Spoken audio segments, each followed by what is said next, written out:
ఆర్టీసీని ప్రభుత్వంలో విలీనం చేయడమే తమ ప్రధాన డిమాండ్ అని టీఎంయూ ప్రధాన కార్యదర్శి థామస్ రెడ్డి అన్నారు. కార్మికుల కోసం గత కొన్నేళ్లుగా టీఎంయూ పోరాటాలు చేస్తుందని తెలిపారు. రాబోయే ఎన్నికల్లో విజయం సాధిస్తామని ధీమా వ్యక్తం చేశారు. గుర్తింపు సంఘాలకు వెంటనే ఎన్నికలు నిర్వహించాలని కోరారు. ఇప్పటికే ఎన్నికల నిర్వహణ చాలా ఆలస్యమైందని ఆవేదన వ్యక్తం చేశారు. ఆర్టీసీ పరిరక్షణ, కార్మికుల ఉద్యోగ భద్రత టీఎంయూతోనే సాధ్యమవుతుందనంటున్న థామస్ రెడ్డితో మా senior correspondent Ramakrishna face to face.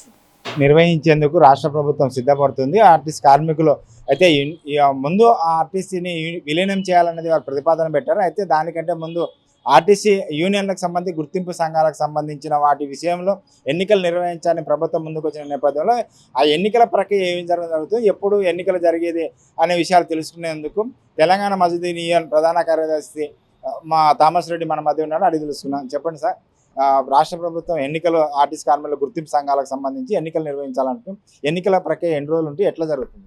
ఎన్నికలు నిర్వహించాలని చెప్పి మేము కోరిన మీదకు ప్రభుత్వం ఆనాడు మాట ఇచ్చింది. మాట ప్రకారంగా ఎన్నికలు పెడతా అని చెప్పి అనౌన్స్మెంట్ చేసిండ్రు.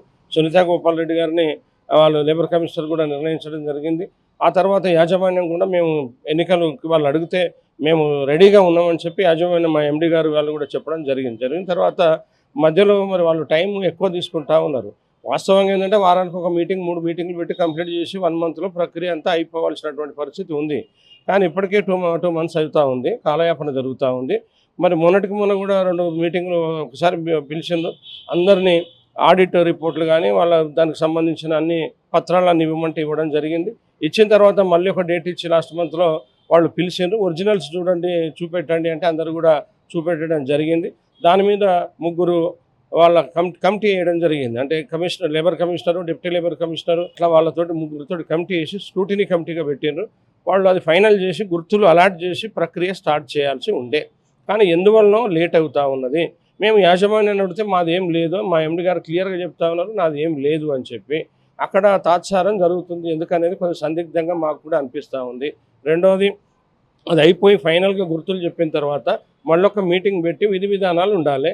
దాంట్లో బూతులు కానీ తర్వాత సీనియారిటీలని, ఏ కార్మికుడు ట్రాన్స్ఫర్ అయిన వాళ్ళు, ప్రమోషన్ వచ్చిన వాళ్ళు ఎక్కడ ఉండాలని అంటే అది యూనియన్గా మేము చెప్పేస్తాం. అది పెద్ద టైమే పట్టదు. కానీ కాలయాపన జరుగుతుంటే కార్మికుల్లో ఆందోళన రేకెత్తుతూ ఉంది. అసలు ఎందుకు లేట్ అవుతూ ఉంది అని కార్మికుల్లో మీమాంస ఉంది. రెండోది, మొన్నటి వరకు మేమంతా కూడా మరి చాలా అంశాల మీద మేము మాట్లాడి మెమరాండాలు ఇచ్చి సమ్మె చేస్తే సమ్మెలో కూడా ఈ గవర్నమెంట్ చాలా సానుకూలంగా స్పందించి 29 సమస్యలని ప్రభుత్వ అంటే యాజమాన్యం విధానంలో వాటిని ప్రక్రియ కంప్లీట్ చేసింది. 3 ప్రధాన డిమాండ్లను వాళ్ళు ఒప్పుకోవడం జరిగింది. కానీ మేము యూనియన్లు అక్కర్లేదు, యూనియన్లు అవసరం లేకుండానే ముందుగా అపాయింటెడ్ ఇవ్వండి అని చెప్పి మేము చెప్పడం జరిగింది. కానీ వాళ్ళు ఎందుకో లేదు, ముందు యూనియన్లు పెట్టి గెలిచిన వాళ్ళని దాంట్లో పెడితే ట్రాన్స్పరెన్సీగా ఉంటుంది, ఇబ్బందులు లేకుండా ఉంటుంది అన్నారు. ఆ ఇబ్బందులు కూడా ఏమీ లేవు. గతంలో వాళ్ళు హడావుడిగా పెట్టినప్పుడు కొన్ని చిన్న సమస్యలు వచ్చింది వాస్తవం. వాటిని మళ్ళీ రెక్టిఫై చేసి మేము సమగ్ర విచారణ రిపోర్ట్లను కూడా అన్ని యూనియన్లు మేము ఇవ్వడం జరిగింది. సో ఏమేమి తప్పులు జరిగినాయి కూడా రెక్టిఫై చేసి చెప్పడానికి మేము సిద్ధంగా చెప్పినాం. రాసి కూడా రాతపూర్వకంగా ఇవ్వమంటే అన్ని యూనియన్లు కూడా ఇవ్వడం జరిగిన తర్వాత కూడా అదే కావాలంటే ఓకే, అయిన దానికి ఏముంది, గవర్నమెంట్ చెప్పినప్పుడు తప్పదు కదా. మరి తప్పని పరిస్థితుల్లో కార్మికులని రక్షించుకోవాలి. కార్మిక సమస్యలు ప్రభుత్వ విలీనము ఉంది కాబట్టి డెఫినెట్గా తప్పనిసరి పరిస్థితుల్లో మేము కూడా ఎన్నికలకు పోతా అని చెప్పి అందరం కూడా పత్రాలు ఇచ్చి వెళ్ళిపోయినాం. మరి డేట్ రావాల్సి ఉంటే రాలేదు. నేను ఇప్పటికి కూడా గవర్నమెంట్ని తర్వాత లేబర్ డిపార్ట్మెంట్ని కోరుతా ఉన్నా, వెంటనే ఈ ప్రక్రియ అనేది ఇంత జాప్యం ఆర్టీసీ చరిత్రలో ఎప్పుడు కూడా కాలేదు. దానికి నిర్వర్తించి ముందుగా ఎన్నికలు పెడితే కార్మికుల్లో ఆందోళన పోతుంది.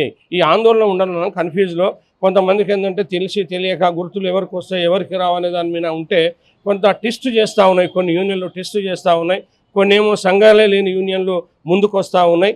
మరి వాళ్ళని ఎవరు ప్రోత్సహిస్తున్నారో అది బయటకు రావాల్సిన అవసరం ఉంది. ఎవరు ఏది ప్రోత్సహించినా, ఎంత టెస్ట్ చేసినా ఆర్టీసీలో ఉన్న కార్మికులందరూ కూడా ఎవరు పనిచేసిండ్రు, ఏ నాయకుడు ద్వారా ఇది అవుతుంది అనేది ఉంది. వాళ్ళకు కూడా తెలుసు. మొదటి నుంచి కూడా కార్మికులు చాలా ఇబ్బందుల్లో కష్టాల్లో 6 ఏళ్ల నుంచి యూనియన్లు లేకపోతే కొట్లాడింది.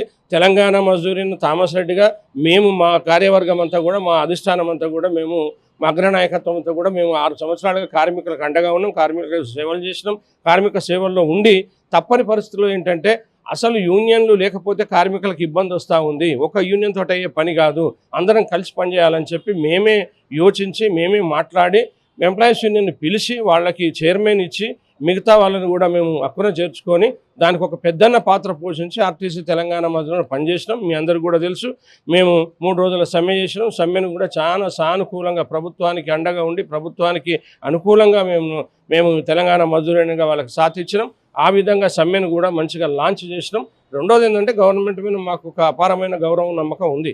ఈ గవర్నమెంట్ ముఖ్యమంత్రి గారు ఒకటే మాట అన్నారు, నేను అన్నీ చేస్తా అన్నారు. చేసిన ప్రకారంగా ఆర్టీసీ కార్మికుల చిరకాల కోరికలు ఏదైతే ఆర్టీసీలో మెర్జర్, రెండవది సంపూర్ణ ఉద్యోగ భద్రత, పిఆర్సీలు, తర్వాత ప్రభుత్వంలో విలీనంకి సంబంధించిన అన్ని ప్రక్రియలు చేస్తా అని చెప్పి అన్నారు. అవి చేసిండ్రు. అవే కాకుండా హాస్పిటల్ విధానం కావచ్చు, లేదా బ్రెడ్ విన్నర్ స్కీమ్ పిల్లలది కావచ్చు, ఇవన్నీ కూడా పరిష్కారం చేసిండ్రు. తర్వాత ఎవరైతే టెస్ట్ రాసినటువంటి క్లారికల్ సోదరులు ఉన్నారో వాళ్ళందరూ కూడా జూనియర్ అసిస్టెంట్గా ఇబ్బంది ఉంటే దాన్ని మా ఎండి గారు స్వయంగా కూడా పరిశీలి చేసి గవర్నమెంట్ కూడా తొందరగా దానికి చెప్పి మొన్ననే రావడం జరిగింది. ఇది ఏదైతే ఆర్టీసీ విలీనమే ముందు అనుకున్నాము, విలీనానికి చేయాలన్నదే ప్రధాన డిమాండ్తో ముందుకెళ్ళి 3 రోజులు ధర్నా కూడా చేశాము. దానికి సంబంధించి ప్రభుత్వం విలీనం చేస్తామని ఆ తర్వాత జరిగిన పరిణామాల నేపథ్యంలో కార్మికులతో ఎన్నికలు జరిపి ఆ తర్వాత విలీనం అంటున్నారు. కాబట్టి ఏదైతే ప్రభుత్వం నిర్ణయించిందో ఆ అనుకూలంగా అందుకోసమే ఎన్నికలకు వెళ్తున్నాం. ఎన్నికలకు వెళ్ళిన తర్వాత కూడా యూనియన్లు, ఇప్పుడు కొత్త యూనియన్లు పాత యూనియన్లు అని కాకుండా ఏ యూనియన్ ఏదైతే కార్మికుల కోసం పనిచేస్తుందో ఆ యూనియన్ కోసం ఓటు వేసి గెలిపిస్తే భవిష్యత్తులో ఆర్టీసీ పరిరక్షణ కోసం, అదేవిధంగా ఆర్టీసీ కార్మికుల ఉద్యోగాల భద్రతే ప్రధాన లక్ష్యంగా పనిచేసే యూనియన్లను గెలిపించాలని థామస్ రెడ్డి చెప్తున్నాడు. కెమెరామెన్ జయకృష్ణతో రామకృష్ణ, మెట్రో టీవీ, హైదరాబాద్.